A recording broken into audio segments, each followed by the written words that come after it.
White হাউসে ফিরে আসতে হয়েছে। এজন্য অনেকেই মনে করছেন যে তার সেই বড় দায়িত্বটা কি, যেটার কারণে তিনি হুটহাট করে ছেলের বিবাহ অনুষ্ঠানকে বাদ দিয়ে তিনি বারবার বলেছেন যে আমি এই গুরুত্বপূর্ণ মুহূর্তে আমার ছেলে এবং ছেলের বউয়ের পাশে থাকতে চেয়েছিলাম। তাদের এই অনুষ্ঠানটা আমার জন্য এই রাষ্ট্রপতি হিসাবে আমার জন্য খুব গুরুত্বপূর্ণ একটা অনুষ্ঠান, কিন্তু সেটা আমার ত্যাগ করতে হয়েছে।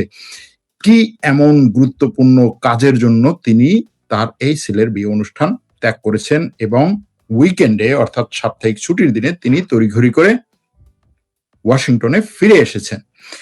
এখানে অনেকেই এটাকে এভাবে দেখছেন যে খুব সম্ভবত এই কয়েক ঘন্টার মধ্যে ইরানে আমেরিকা আক্রমণ করতে পারে। তার এই যে কয়েক ঘন্টার মধ্যে আমেরিকায় ইরানে আক্রমণ করতে পারে, এটার পিছনে অবশ্য অনেকগুলো ঘটনাকে আমরা যুক্ত করতে পারি। তার মধ্যে একটা হচ্ছে তিনি তার জাতীয় গোয়েন্দা প্রধানকে বরখাস্ত করেছেন, তুলসি গাবার্ড, তিনি তাকে গত রাতে বরখাস্ত করেছেন। এরপরে তিনি মানে ডোনাল্ড ট্রাম্পের যে হোয়াইট হাউসের প্রধান মুখপাত্র তার ডেপুটি একটা ভিডিও শেয়ার করেছেন।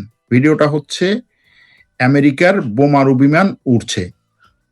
এর আগে ওই একই ব্যক্তি এই ধরনের ভিডিও শেয়ার করেছিলেন ইরানে আমেরিকা এর আগে যখন আক্রমণ করেছিল তখন।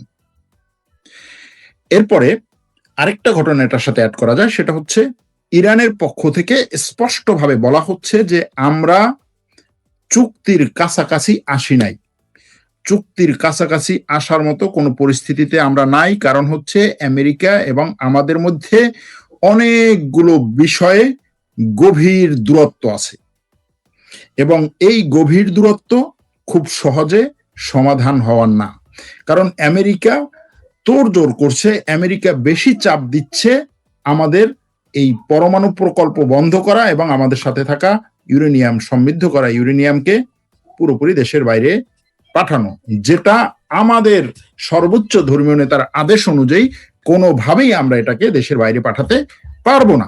সুতরাং এই যে অনেকগুলো বিরোধ, এর বাইরে আরো অনেকগুলো বিষয় নিয়ে তাদের মধ্যে এখনো পর্যন্ত কোনো সমঝোতার কাছাকাছি আসে নাই তারা।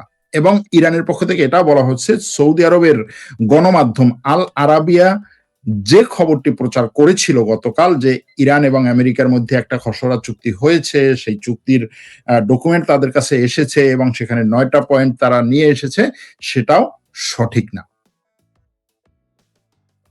ওদিকে পাকিস্তানের ফিল্ড মার্শাল আসিম মুনির তিনি এখন ইরানে আছেন।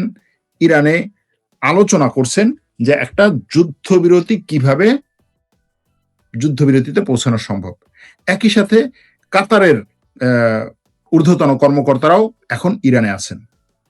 ওমান থেকেও কিছু কর্মকর্তা ইরানে গেছেন। অর্থাৎ আমেরিকা মূলত ইরানকে তার শর্তগুলো মানার জন্য বিভিন্ন দেশ দিয়ে চাপ দিচ্ছে এবং যেটা মনে হচ্ছে যে আমেরিকা এই দেশগুলোকে মোটামুটি জানিয়ে দিয়েছে যে আমি আক্রমণটা করব এবং এটার ব্যাপারে আমি মোটামুটি ফাইনাল। দেখো, তোমাদের সবার কোরবানির ঈদকে আমি একেবারে নস্যাৎ করে দেব, তোমরা মুসলিম দেশ, সুতরাং এই কোরবানির ঈদ তোমরা যদি নস্যাৎ না করতে চাও তাহলে ইরানকে তোমরা চাপ দাও, ইরান যেন এই আমার শর্তগুলো মেনে নেয়। আর ইরান বলছে এই ধরনের কাজে আমি কোন ধরনের এই ধরনের চাপে আমি মাথা নত করব না। অবশ্য এটা শুধু ট্রাম্পের না, ইসরায়েলের প্রধানমন্ত্রী নেতানিয়াহুরও বা ইসরায়েলেরও খাসলত হচ্ছে এটা কি, সেটা যে মুসলমানদের সুখের দিনগুলোতে তারা ঘরে আগুন দেবে। এটা ইসরায়েল গাজা ভূখণ্ডে গত অন্তত প্রায় 20 বছর ধরে করে আসছে। 2008 সালে রমজানে এটা করেছে, ঈদ পর্যন্ত তারা আক্রমণ করেছে বিনা কারণে গাজা ভূখণ্ডে। তারপরের বছর করেছে, 2012 সালে করেছে, 2014 সালে করেছে, এরকম ভাবে করতেই আছে যে যখনই আপনি আপনার মুসলমানদের ধর্মীয় কোনো উৎসব, ধর্মীয় কোনো পবিত্র ঘটনা, পবিত্র দিন আসবে, তখনই সেটাকে জ্বালাতন করার জন্য যা করা যায়, এটাকে আসলে আপনি কোন ধরনের হচ্ছে জাস্ট তার একটা অধিকার আছে, অমুক আছে, সমুক আছে, এটার জন্য যুদ্ধ করছে, এরকম কোনো বিষয় না। জ্বালাতন করার জন্য যা করা দরকার সবই করে। এজন্য মনে হয় যে কোরবানির আগে হয়তোবা ইসরায়েল আমেরিকা মিলে ইরানে আক্রমণ করতে পারে। এটা হচ্ছে একদিক। এখন এখানে সত্যি সত্যি ইরানে আক্রমণ করতে পারে কিনা এটা ট্রাম্প বলতে পারবে। ওদিকে কিউবাতেও প্রায় এরকম একটা আক্রমণ পরিস্থিতি তৈরি করেছে আমেরিকা। কিউবাতে আমেরিকা বিভিন্ন ধরনের নিষেধাজ্ঞা এবং অবরোধ দিয়ে দেশটার মধ্যে তেল গ্যাসের এমন সংকট তৈরি করেছে যে মানুষ এখন তেল গ্যাসের জন্য রাস্তাঘাটে কান্নাকাটি করতেছে। এরকম একটা পরিস্থিতি তৈরি করছে এবং এই পরিস্থিতি শুধুমাত্র তেল গ্যাসের সাথে সম্পৃক্ত না, পরবর্তীতে এটা দেশের মুদ্রার বিনিময় হার, মুদ্রাস্ফীতি, মূল্যস্ফীতি, বাজারের দাম, রাজনৈতিক অস্থিরতা সবকিছু তৈরি করবে এবং ভিতর থেকে সরকার বিরোধী আন্দোলনকে উস্কে দেওয়ার চেষ্টা করবে আমেরিকা। সেখানেও তারা বারবার বলছে যে কিউবার জন্য দিন শেষ হয়ে যাচ্ছে, ঘড়ির কাঁটা ঘুরছে, অল্প কিছু সময় আছে। এখন ইরানে আক্রমণ করবে নাকি কিউবা আক্রমণ করবে এটা দেখার বিষয়। কিন্তু ট্রাম্প যেহেতু তার গুরুত্বপূর্ণ এই সফর বা গুরুত্বপূর্ণ এই অনুষ্ঠান বাতিল করে সে ওয়াশিংটনে ফিরে এসেছে এবং সে বলছে যে আমার রাষ্ট্রের জন্য গুরুত্বপূর্ণ সিদ্ধান্ত নিতে হবে। তার রাষ্ট্রের জন্য গুরুত্বপূর্ণ সিদ্ধান্ত কি হতে পারে? হতে পারে সে তার যে জাতীয় গোয়েন্দা প্রধানকে বরখাস্ত করেছেন সেখানে একজনকে নিয়োগ দেয়, সেটার জন্য তার ওয়াশিংটনে ফেরার দরকার নেই। তারপরে আমেরিকার যে কেন্দ্রীয় ব্যাংক ফেডের চেয়ারম্যান হিসেবে তিনি অলরেডি একজনকে নিয়োগ দিয়েছেন এবং সেখানে অনেক নাটকীয় ঘটনা ঘটছে। সে ফেডের চেয়ারম্যানকে এমন ভাবে নির্বাচিত ঘোষণা দিয়েছেন যে মনে হচ্ছে যে সে একটা দেশের রাষ্ট্রপ্রধানকে নির্বাচন করছেন, এরকম একটা ব্যাপার। তিনি ফেডের চেয়ারম্যানকে নিজে নির্বাচিত করেছেন এবং তিনি বিভিন্নভাবে গত কয়েক মাস ধরে এটা করেছেন যে তার কেন্দ্রীয় ব্যাংকের যে চেয়ারম্যান আগে ছিলেন পাওয়েল, তাকে তিনি বারবার প্রেসার দিয়েছেন যে তোমার হচ্ছে এই সুদের হার কমাতেই হবে। সে বলছে আমি মার্কেট রিসার্চ করি, মার্কেটের চাহিদা অনুযায়ী আমি সিদ্ধান্ত নেব, আমি রাষ্ট্রপতির চাহিদা অনুযায়ী সিদ্ধান্ত নেবে না। তখন সে বলছে তোমাকে আমি ফায়ার করবো। তারপরে সে এটার বিরুদ্ধে দাঁড়িয়েছে। তারপর বলছে ফায়ার করার আগে তুমি নিজেই হচ্ছে সসম্মানে পদত্যাগ করো। এইভাবে এই জিনিসগুলোকে সে এমন ভাবে প্রেসার ক্রিয়েট করেছে যে তার কথা না শুনলে তাকে সে বরখাস্ত করবে। এখন এই ফেড চেয়ারম্যান হিসেবে নতুন যাকে নিয়োগ দিয়েছে সেই নিয়োগের সময় সে বলছে যে দেখো আমি তোমাকে নিয়োগ দিয়েছি কিন্তু তুমি আমার কথাও শুনবা না, আমার কথা শোনার কোনো দরকার নাই, তুমি অনেক গুরুত্বপূর্ণ ব্যক্তি, তুমি স্বাধীনভাবে সিদ্ধান্ত নেবা, তোমার যেটা ভালো লাগে সেটাই বলবা, সেটাই করবা, সেইভাবেই সিদ্ধান্ত নেবা। আমি ডোনাল্ড ট্রাম্পকে আমার কথা তোমার শোনার দরকার নেই, চমৎকার ভাবে বক্তব্য দিয়েছে। কিন্তু তার পিছনের যে চেয়ারম্যানের সাথে তার যে বাক বিতণ্ডা, তার যে ব্যাপক পরিমাণের সংঘাত, সেটা দেখলে কি মনে হয় যে এই ব্যক্তি স্বাধীনভাবে ট্রাম্পের মতের বিরুদ্ধে যায় সিদ্ধান্ত নিবে? মনে হয় না। দেখা যাক। এখন সেটাও তার হতে পারতো যে ঠিক আছে আমি ফেড চেয়ারম্যানকে শপথ পড়াবো, সেই অনুষ্ঠানে আমার যেতে হবে, সেটাও তো না, সেটা হয়ে গেছে শুক্রবার। এরপরে তার যুদ্ধমন্ত্রী বা প্রতিরক্ষা মন্ত্রী গতকালকে ঘোষণা দিয়েছেন, একটা ভিডিও শেয়ার করেছেন। তিনি সেই ভিডিওতে বলেছেন যে চমৎকার একটা, তাদের হিসাব অনুযায়ী চমৎকার একটা ভিডিও। আমার কাছে ভিডিও চমৎকার মনে হয় না। আমেরিকার মতো একটা দেশ যদি হচ্ছে থার্ড ক্লাস পোলাপানের মতো হচ্ছে একটা ভিডিও তৈরি করে, পেন্টাগন বিশেষ করে, সে ভিডিও তৈরি করছে যে আমেরিকা $1.5 বিলিয়ন পেন্টাগনের আমেরিকার সেনাবাহিনীকে ইয়া করার জন্য, কি বলে, আধুনিকায়ন করার জন্য ডোনাল্ড ট্রাম্প ইয়া করেছে, কি বলে, ডোনাল্ড ট্রাম্প বরাদ্দ দিয়েছেন এবং সেটা খুব ভালো একটা কাজ। এখন এই ভিডিওটাকে সে যেভাবে $1.5 ট্রিলিয়ন এটা হচ্ছে রেকর্ড পেন্টাগনের আধুনিকায়নের জন্য, অর্থাৎ আমেরিকার সামরিক বাহিনীর আধুনিকায়নের জন্য। বিভিন্ন দেশ কিন্তু এটা শুনছেন এর আগে যে ওই দেশ সামরিক বাহিনীকে আধুনিক করার জন্য ব্যাপক পরিমাণে টাকা বিনিয়োগ করেছে ওই দেশ সামরিক বাহিনীকে। কিন্তু আমেরিকা এর আগে এই ধরনের কিছু বলতো না যে আমার সামরিক বাহিনীকে আধুনিকায়ন করতে হবে। কারণ তার কথা হচ্ছে আমি তো একটা আধুনিকায়নের মধ্য দিয়েই যাচ্ছি, আমি তো সবসময় আপডেট করছি আমার সেনাবাহিনীকে, এবং আমার সেনাবাহিনী হচ্ছে সব দেশের চেয়ে সবচাইতে আধুনিক, সবচাইতে মডার্ন, সবচাইতে শক্তিশালী। এটা তো ডোনাল্ড ট্রাম্পও কতদিন আগে বলেছেন। কিন্তু এই $1.5 ট্রিলিয়ন যে বাজেট ঘোষণা করেছেন 2027 অর্থ বছরের জন্য, সেই বাজেটটাকে তিনি যেভাবে মানে তার এই যে মন্ত্রী, যুদ্ধমন্ত্রী, তিনি যেভাবে ঘোষণায় নিয়ে আসছেন মানে কার্টুনের মতো করে যে আমরা হচ্ছে যুদ্ধ বিমান বানাবো, যেই যুদ্ধ বিমান হচ্ছে ইরানকে শেষ করে দিবে। হ্যাঁ, আমরা হচ্ছে যুদ্ধ জাহাজ বানাবো, যেই যুদ্ধ জাহাজ ইরানকে শেষ করে দিবে।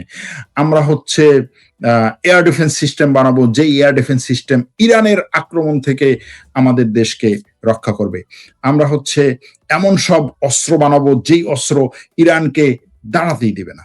মানে তার ওই ভিডিওটা যতটা না আমেরিকার যুদ্ধ কি বলে আমেরিকার সেনাবাহিনীর আধুনিকায়নের ব্যাপারে কথা বলেছে, তার চেয়ে বেশি কথা বলেছে যে তারা এই সমস্ত অস্ত্রের মাধ্যমে কিভাবে ইরানকে হচ্ছে শেষ করবে। ভাই, ইরান তো আমেরিকার প্রেসিডেন্ট তো কত মাস ধরে, গত কয়েক সপ্তাহ ধরে বারবার বলছে যে ইরান শেষ, ইরানের যুদ্ধ বিমান নাই, ইরানের বিমান বাহিনী নাই, ইরানের নৌবাহিনী নাই, ইরানের সেনাবাহিনী নাই, ইরানের লিডারশিপ নাই, ইরানের দেশের কিছু নাই।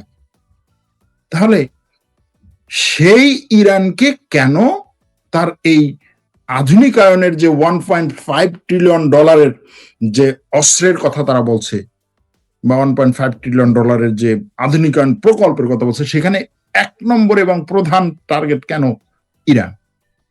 শুধুমাত্র একটাই টার্গেট হিসেবে সে দেখাচ্ছে ইরান, ইরান, ইরান। ভাই, ইরান তো কোনোদিন তোমার ভূখণ্ডে মিসাইল মারার সক্ষমতা অর্জন করে নাই।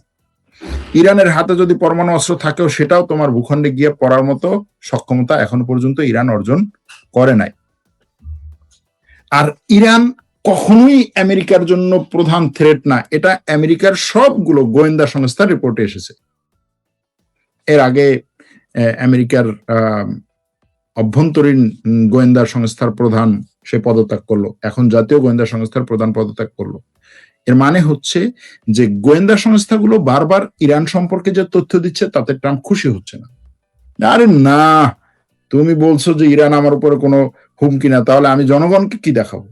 আমার জনগণকে থেকে দেখাতে হবে যে দেখো ইরান হচ্ছে আমার জন্য সবচাইতে বড় হুমকি। ইরান হচ্ছে মানে চীন, রাশিয়া এই সমস্ত দেশের চাইতেও এখন আমার জন্য বড় হুমকি।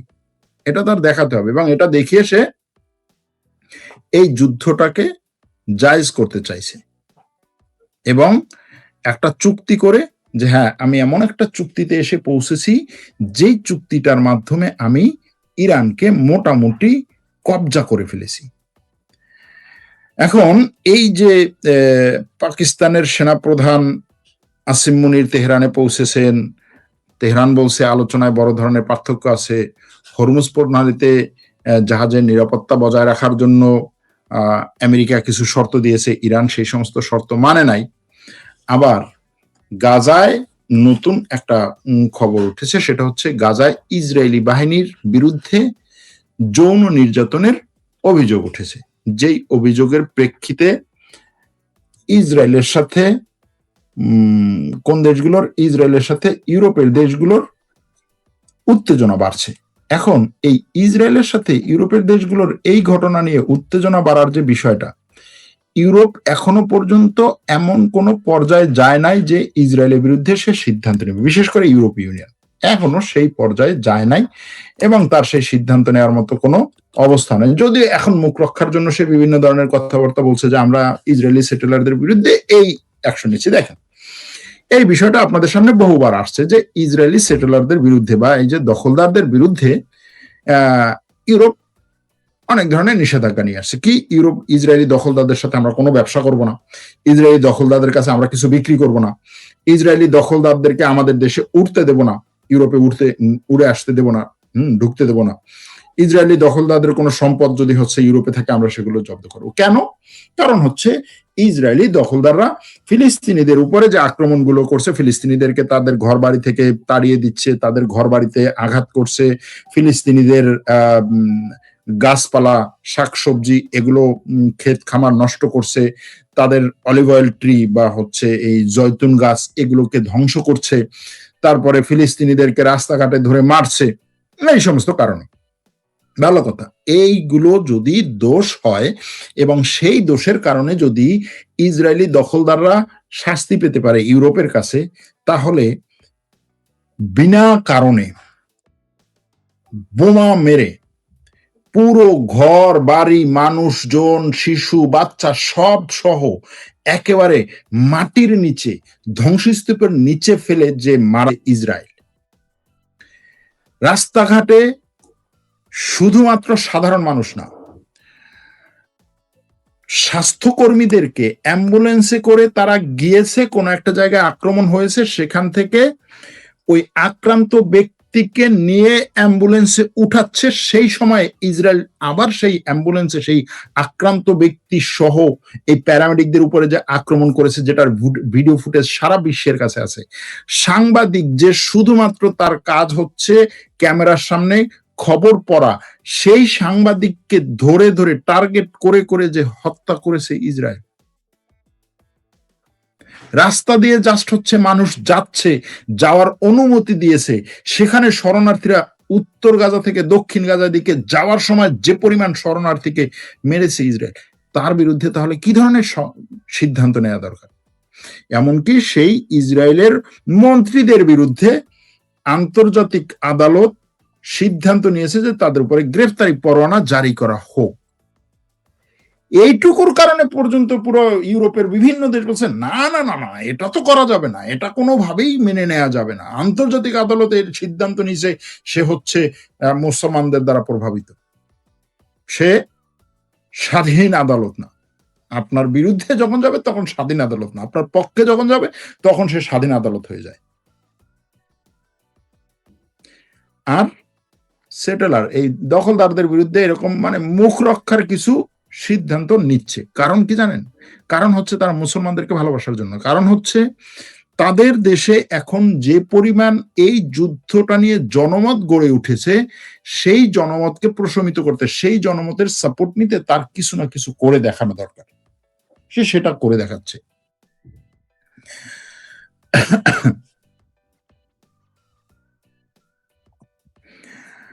এখন এর মধ্যে আরো অনেকগুলো ঘটনা ঘটছে। তার মধ্যে একটা কি? তার মধ্যে হচ্ছে তুর্কি, পাকিস্তান, সৌদি আরব এবং কাতার এরা একটা সমঝোতা, এরা একটা সামরিক চুক্তি করার দিকে হাঁটছে। এটা নিয়ে আলোচনা চলছে, কিন্তু এরকম একটা সামরিক চুক্তি যেন না হয় সেটার জন্য অনেক দেশ, পশ্চিমা দেশ, পূর্বের দেশ, মুসলিম দেশ এটার জন্য চেষ্টা করছে যে এরকম একটা সামরিক চুক্তি যেন কোনোভাবেই না হয়। মানে সৌদি আরবের সাথে পাকিস্তানের মধ্যে যেরকম একটা সামরিক চুক্তি হয়েছে, সে ধরনের একটা, যে এই চার রাষ্ট্রের কারো উপরে যদি আক্রমণ হয় তাহলে সবার উপরে আক্রমণের মতো, এবং এরা একে অপরকে সেই ক্ষেত্রে সহযোগিতা করবে, এ ধরনের একটা চুক্তি যেন না হয় সেটার জন্য বিভিন্ন দেশ চেষ্টা করছে। সেটার জন্য কে চেষ্টা করছে? ইসরায়েল সিরিয়াসলি চেষ্টা করছে, সংযুক্ত আরব আমিরাত সিরিয়াসলি চেষ্টা করছে, তারপরে হচ্ছে গ্রিস সিরিয়াসলি চেষ্টা করছে, গ্রিক সাইপ্রাস সিরিয়াসলি চেষ্টা করছে, আরেকটা দেশ সিরিয়াসলি চেষ্টা করছে, যেই দেশটার এই অঞ্চলে এইখানে কোনো ধরনের স্বার্থ নাই, কিন্তু সে এখানে এসে এটার সাথে এটার মধ্যে বাম হাত দেওয়ার চেষ্টা করছে। কে সেটা? সেটা হচ্ছে আপনার ভারত, প্রতিবেশী দেশ ভারত। ভারত এসে বলছে যে তুরস্ক বিরোধী যে কোনো ধরনের জোট হবে, তুরস্কের যে কোনো ধরনের আন্তর্জাতিক জোটকে ঠেকানোর জন্য আমি সব কিছু করতে প্রস্তুত। সে গ্রিক সাইপ্রাসে এসে গ্রিক সাইপ্রাসকে বলছে যে এই গ্রিক সাইপ্রাস, তুর্কি সাইপ্রাসে তুর্কি হচ্ছে একটা দখলদার বাহিনী, কিন্তু তুর্কি সাইপ্রাসে যে বিশাল পরিমাণে তুর্কি জাতিগোষ্ঠী আছে, তাদের উপরে যে গ্রিকরা ব্যাপক পরিমাণে অত্যাচার, নির্যাতন, গণহত্যা চালিয়েছে, সেটার কারণে যে তুর্কি সেখানে গ্যারান্টার রাষ্ট্র হিসেবে আছে, এইগুলো কোনো বিষয় না তার জন্য। তার কথা হচ্ছে গ্রিক সাইপ্রাস, তুমি যেটা বলছো যে পুরো সাইপ্রাস তোমার, ওইখানে তুর্কি জাতির থাকারই কোনো অধিকার নাই, তাদেরকে দরকার হলে হত্যা করে ওখান থেকে বের করতে হবে, এবং সেটার জন্য তোমার যা যা দরকার, তোমার সাথে আমি কি করেছে গত পরশুদিন, সে সামরিক চুক্তি করেছে, যে গ্রিক সাইপ্রাসের সাথে ভারতের সামরিক চুক্তি, একত্রে এই সামরিক শক্তিকে আরো শক্তিশালী করার জন্য গ্রিক সাইপ্রাসের বন্ধু রাষ্ট্রগুলোর সাথে একত্রে কাজ করবে। কি সেটা? গ্রিক সাইপ্রাসের বন্ধু রাষ্ট্র কে কে? গ্রিস, ইসরায়েল, সংযুক্ত আরব আমিরাত, ভারত। এখন এই জায়গাতে তারা এরকম একটা জোট করছে। আবার এইদিকে তুরস্ক তার এই যে FS 2026 যে সামরিক মহড়াটা করলো, এটা নিয়ে আবার হচ্ছে এই সমস্ত দেশের যথেষ্ট পরিমাণে মাথা ব্যথা আছে যে এই সামরিক মহড়া তো আমাদের বিরুদ্ধে, সুতরাং আমাদের বিরুদ্ধে এই ধরনের একটা সামরিক মহড়া করা তুরস্ককে কোনোভাবেই সামনে আগাতে দেয়া যাবে না। যাও গেল, এটা জানিয়ে রাখলাম। তুরস্কের মধ্যে আবার অভ্যন্তরীণ যে সমস্ত আছে। তবে এই যে গ্রিক সাইপ্রাস, গ্রিস, ইসরায়েল, সংযুক্ত আরব আমিরাত, ভারত, এর সাথে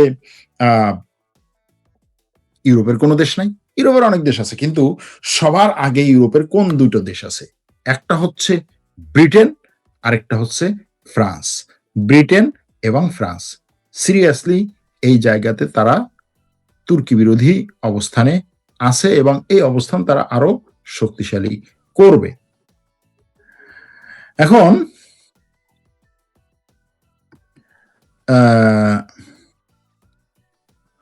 তার এই যে গোয়েন্দা কি বলে, আমেরিকার রাষ্ট্রপতি ডোনাল্ড ট্রাম্পের গোয়েন্দা প্রধান, জাতীয় গোয়েন্দা ডাইরেক্টর তুলসি গাব্বার্ড, সে পদত্যাগ করেছে। পদত্যাগের যে কি বলে বিবৃতি দিয়েছে, তিনি তার বিবৃতিতে বলছেন যে আমার স্বামী অসুস্থ, তার পাশে আমার থাকা দরকার, এই জন্য আমি পদত্যাগ করলাম। কিন্তু ট্রাম্প কি বলছে? ট্রাম্প বলছে যে সে ভালো কাজ করছে, কিন্তু ভালো কাজ করার পরেও আসলে সে এখানে থাকতে পারতেছে না, সে এখান থেকে চলে যাচ্ছে। কিন্তু আমেরিকার গণমাধ্যম বলছে যে না, এই দুইজনের কথা কোনোটাই ঠিক না, আসলে হচ্ছে ট্রাম্প তাকে বের করে দিয়েছে। এবং দিন যত যাবে, যত হচ্ছে এই ইরান যুদ্ধ নিয়ে ট্রাম্প সমস্যার মধ্যে থাকবে, তত এই ধরনের বিভিন্ন লোককে সে বের করে দিতে বাধ্য হবে, বের করে দিবে। এটা দিন যাবে আরো বেশি ঘটবে। এর মধ্যে ইউক্রেন রাশিয়ার যুদ্ধ তো চলছে। ইউক্রেন রাশিয়ায় প্রত্যেকদিন হাজার হাজার ড্রোন দিয়ে আক্রমণ করছে, রাশিয়া ইউক্রেনে হাজার হাজার ড্রোন দিয়ে আক্রমণ করছে। ইউক্রেন রাশিয়ার মধ্যে ব্যাপক পরিমাণে ধ্বংসযজ্ঞ চালাচ্ছে, মানুষ মারা যাচ্ছে প্রায় প্রত্যেক দিনই 10 জন 12 জন করে। বিভিন্ন সময় তার বড় বড় রাশিয়ার বড় বড় তেলের স্থাপনায় ইউক্রেন হামলা চালাচ্ছে, আবার রাশিয়া আক্রমণ করছে। এর মধ্যে এখন ডোনাল্ড ট্রাম্প আর ইউক্রেন রাশিয়ার যুদ্ধ বিরতি নিয়ে কোনো ধরনের চিন্তা ভাবনায় নাই। সে বরং আরো একটা কাজ করছে। সেটা কি? সে বলছে আমি পোল্যান্ডে 5,000 অতিরিক্ত সৈন্য পাঠাবো। কি বলেছিল আমেরিকা? যে আমি ওই যে ইউরোপের যে তার প্রধান ঘাঁটি কোনটা, সেটা জার্মানি, আমি জার্মানি থেকে 5,000 সৈন্য সরিয়ে নিচ্ছি, লাগবে না আমার, ইউরোপে আমি ইয়া করবো না, ন্যাটোকে আমার এত শক্তিশালী রাখার দরকার নেই, ন্যাটো দুর্বল হয়।